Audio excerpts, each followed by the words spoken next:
Hello students, कैसे हैं आप लोग। आज हम लोग पढ़ेंगे इस वीडियो में काइंड्स ऑफ सेंटेंस। सेंटेंस के कितने प्रकार होते हैं उन सब के बारे में हमको जानना है, और कौन किस सेंटेंस को के वाक्य कैसे होते हैं सब बताएंगे इस वीडियो में आपको।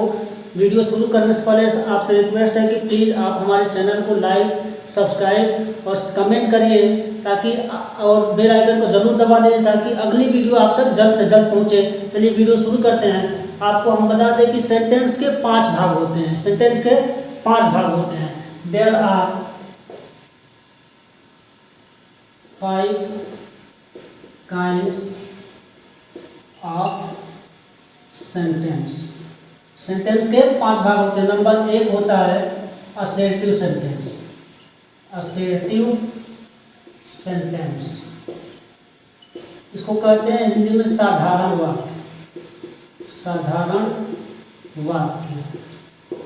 नंबर 2 होता है इंट्रोगेटिव सेंटेंस। इंट्रोगेटिव सेंटेंस इसको कहते हैं प्रश्नवाचक वाक्य। प्रश्नवाचक वाक्य। और नंबर 3 होता है इंपरेटिव सेंटेंस। इंपरेटिव सेंटेंस इसको कहते हैं आदेशात्मक वाक्य। आदेशात्मक वाक्य। नंबर 4 होता है एक्सक्लामेटरी सेंटेंस।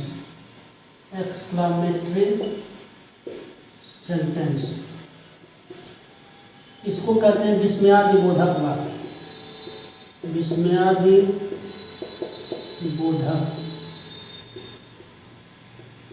वाक्य। नंबर 5 होता है ऑप्टेटिव सेंटेंस। ऑप्टेटिव सेंटेंस इसको कहते हैं ऑप्टेटिव सेंटेंस इच्छा सूचक वाक्य। इच्छा सूचक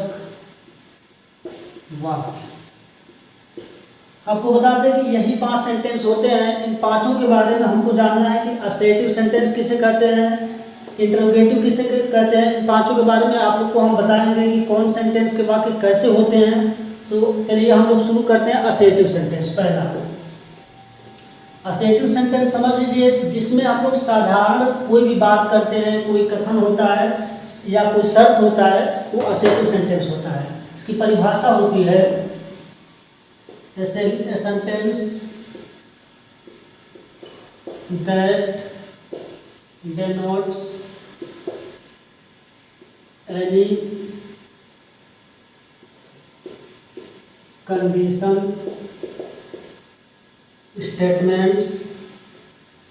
statement and event is called assertive sentence. is called assertive sentence. जिन वाक्यों में, हिंदी परिभाषा, जिन वाक्यों में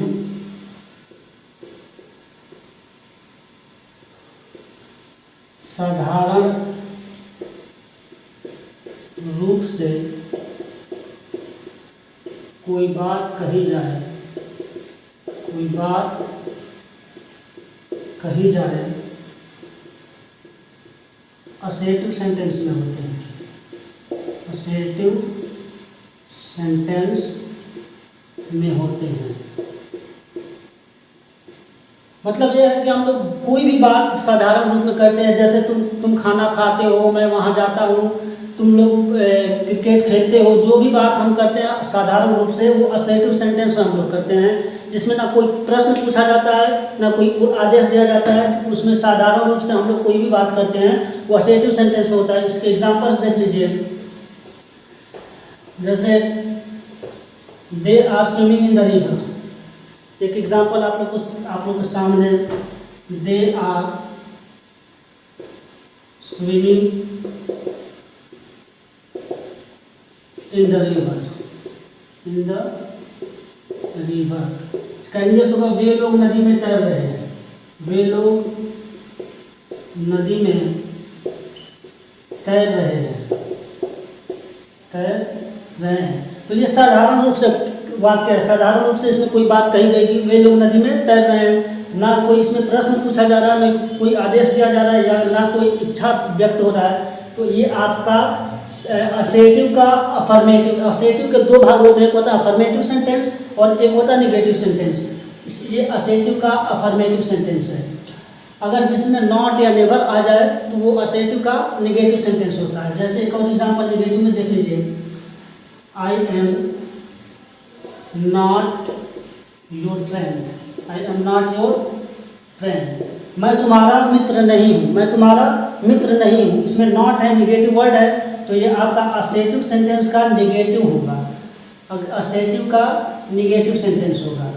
मैंने पहले बताया कि असेटिव के दो भाग होते हैं, एक अफर्मेटिव होता है और एक निगेटिव। जिसमें नॉट या नेवर आएगा तो वो असेटिव का निगेटिव सेंटेंस होगा, और जिसमें नॉट या नेवर नहीं आएगा, साधारण रूप से कोई बात कही जाएगी, तो असेटिव का अफर्मेटिव सेंटेंस होगा।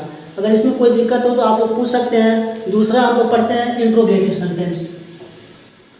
चलिए हम लोग दूसरा जान लेते हैं, इंट्रोगेटिव सेंटेंस किसे कहते हैं।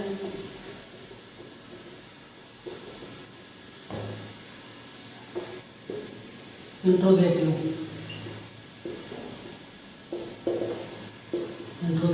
सेंटेंस मतलब ये जिन वाक्यों में कोई भी प्रश्न पूछा जाता है वो इंट्रोगेटिव में होते हैं। कोई भी प्रश्न किया जाएगा, a sentence that asks questions is called interrogative sentence, is called interrogative sentence. जिन वाक्यों में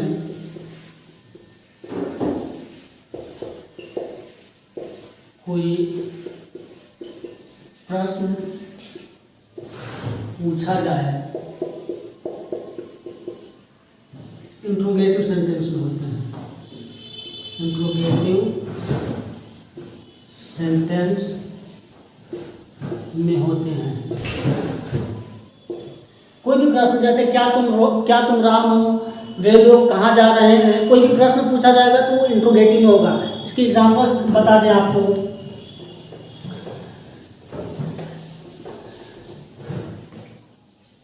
is he your brother, is he your brother, इसका हिंदी अर्थ होगा क्या वह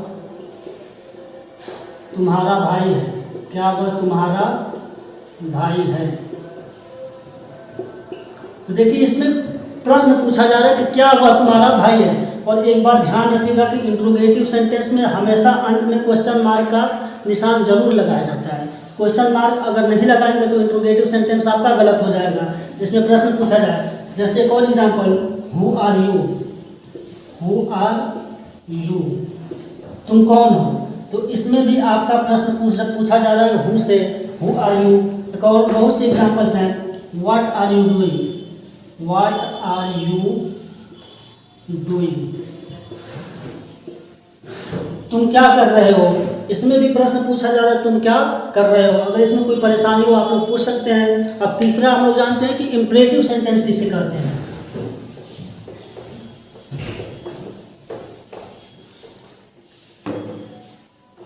तीसरा आपका imperative sentence, imperative sentence. Imperative sentence में तीन कंडीशन, किसी को आज्ञा देना, किसी को सलाह देना, या किसी से रिक्वेस्ट करना, प्रार्थना करना। A sentence that denotes command,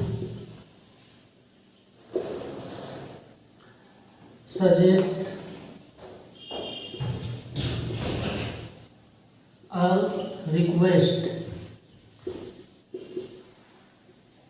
is called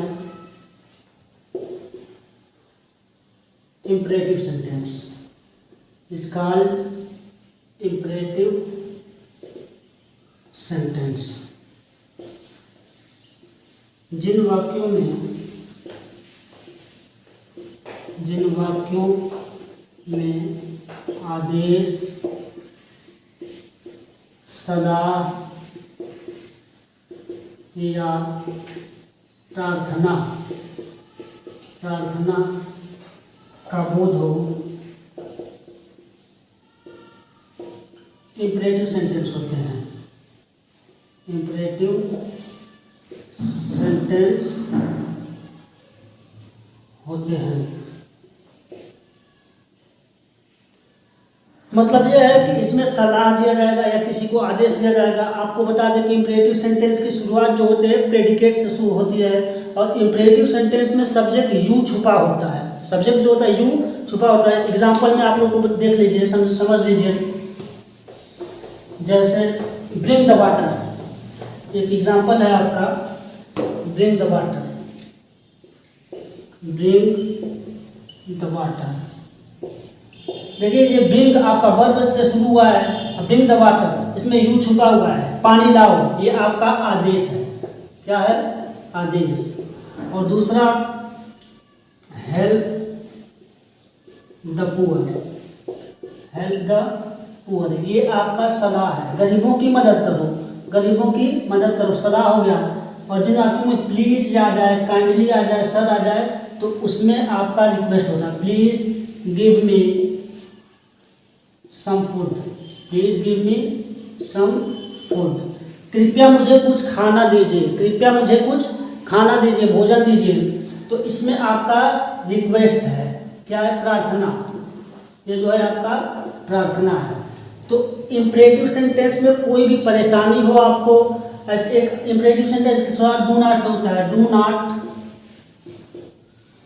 plug the flowers, do not plug the flowers. इसका मतलब होगा फूल मत तोड़ो, फूल मत तोड़ो। तो इसमें आदेश है, फूल मत तोड़ो, इसमें आदेश है। तो ये आपका ये भी इंपरेटिव सेंटेंस है।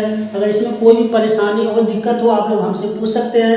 अब हम लोग चौथा जानते हैं कि एक्सक्लेमेटरी सेंटेंस किसे कहते हैं। एक्सक्लेमेटरी सेंटेंस में आप लोग को बता दें, एक्सक्लेमेटरी सेंटेंस, एक्सक्लेमेटरी सेंटेंस का मतलब जिन वाक्यों में हृदय में उठे भाव, हृदय में उठे, जैसे दुख हो गया, खुशी हो गया, उदासी हो गया, को व्यक्त किया जाता है, वो एक्सक्लेमेटरी में सेंटेंस होता है। A sentence that denotes grief, happiness,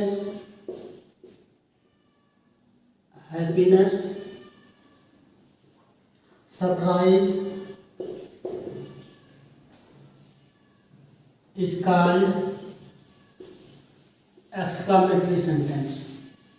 exclamatory sentence जिन वाक्यों में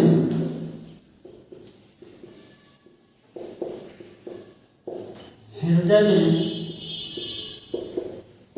उठे भाव को व्यक्त किया जाता है,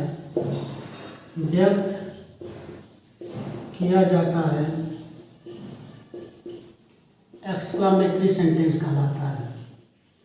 एक्सक्लेमेटरी सेंटेंस कहलाता है। मतलब हृदय में जो भी भाव उठते हैं उसको व्यक्त करेंगे, वही एक्सक्लेमेटरी सेंटेंस होता है। जैसे एग्जाम्पल में आप लोग समझ लीजिए, इसमें कुछ शब्द होते हैं जो भावों को व्यक्त करते हैं। वो शब्द, कौन शब्द खुशी में यूज होता है, कौन शब्द दुख में यूज होता है, आपको हम बता दें कि ओफ, अलास, ये दुख व्यक्त करता है। क्या व्यक्त करता है? दुख व्यक्त करता है। और हुर्रा जो है खुशी व्यक्त करता है। और वाट या हाउ जो है ये आश्चर्य व्यक्त करता है।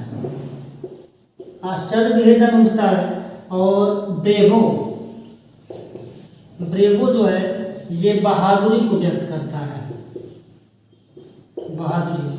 तो ये जो शब्द आप लोग समझ लेंगे, जिस वाक्य में ओफ एलास होगा वो वाक्य दुख वाला होगा, जिस वाक्य में हुर्रा होगा वो वाक्य खुशी वाला होगा, और जिस वाक्य में वाट या हाउ होगा वो वाक्य आश्चर्य वाला। तो आप लोग को एग्जाम्पल में हम समझा दे रहे हैं। और एक बात हमेशा ध्यान में रखिए कि एक्सक्लेमेटरी सेंटेंस इसको कहते हैं एक्सक्लेमेशन मार्क। ये जो मार्क है एक्सक्लेमेशन मार्क है, विस्मयादि बोधक चिन्ह, और एक्सक्लेमेटरी सेंटेंस में ये बीच में या अंत में जरूर लगेगा। जैसे इंट्रोगेटिव में क्वेश्चन मार्क लगता है, एक्सक्लेमेटरी में भी ये लगता है एक्सक्लेमेशन मार्क। जैसे आप लोग देख लीजिए, hurrah my old friend has come. Hurrah मेरा पुराना मित्र आ गया है। तो ये पुराना मित्र जब आता है तो खुशी होती है, तो ये खुशी वाला वाक्य है, खुशी वाला वाक्य है। और एक और देख लीजिए, alas his grandfather was ill. ओह उसके दादाजी बीमार थे, ओह उसके दादाजी बीमार थे। तो इसमें आपको क्या नजर आ रहा है, खुशी है कि उदासी है कि दुख है? इसमें दुख है। एलास जो है दुख को व्यक्त करता है, इसलिए ये उदासी है, ये भी एक्सक्लेमेटरी सेंटेंस का है। देखिए ये चिन्ह जरूर रहेगा। और एक और आपका surprise, how long this man is. आपको बता दें कि जब सरप्राइज वाला वाक्य आता है व्हाट या हाउ वाला, एक्सक्लेमेशन मार्क लास्ट में लगेगा, एक्सक्लेमेशन मार्क लास्ट में लगेगा। बाकी में एक्सक्लेमेशन मार्क उस शब्द के तुरंत बाद लग जाएगा, और व्हाट या हाउ वाले में लास्ट में लगेगा। इसके हिंदी अर्थ होगा, वह आदमी कितना लंबा है, यह आदमी कितना लंबा है। तो जब खूब लंबे आदमी को कोई देख लेता है तो वो आश्चर्य जरूर करता है। तो इसमें भी आश्चर्य बताया जा रहा है। आप लोग बस समझ लीजिए, व्हाट या हाउ रहेगा यहाँ पे शुरुआत में, और अंत में ये चिन्ह रहेगा, तो वो वाक्य जो होगा सरप्राइज वाला होगा। और एक ब्रेवो वाला देख लीजिए, bravo you have done well. इसका हिंदी अर्थ होगा, बहादुरों तुमने अच्छा किया, बहादुरों तुमने अच्छा किया। तो इसमें बहादुरी, ब्रेवो शब्द जो है बहादुरी व्यक्त करता है। एक्सक्लेमेटरी सेंटेंस में कोई भी कंफ्यूजन हो आपसे हमको पूछ सकते हैं। अब पांचवा हम लोग पढ़ते हैं कि ऑप्टेटिव सेंटेंस किसे कहते हैं। पांचवा जान लीजिए,